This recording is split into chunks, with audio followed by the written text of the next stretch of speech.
நிறைய பேருக்கு பாருங்க, எண்ணங்கள் மனது எல்லாம் குறுகி போயிருக்கும், சுருங்கி போயிருக்குன்னு அர்த்தம். குறுகினதுன்னா என்னது? மனது சுருங்கி போச்சு. மனது சுருங்கி போச்சுன்னா நான் சொல்றேன், வாழ்க்கையே அழிஞ்சு போயிடும். வாழ்க்கையே அழிஞ்சு போயிடும். சில பேர் பாருங்க, மனதை சுருக்கினதுனால தன் வாழ்க்கைக்கு தாங்களே தீ வைத்துக் கொண்டார்கள். விசாலமான எண்ணத்தை உடையவர்களாய் மனதை உடையவர்களாய் இராததுனால அவங்களுக்கு தேவன் எவ்வளவு பெருசுன்னு தெரியல.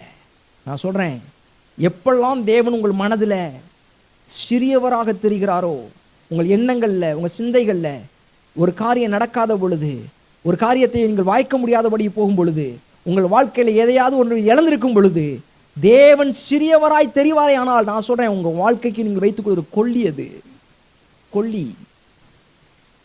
ஆமா, தேவன் எப்படி தெரியணும்? பெரியவர். தேவன்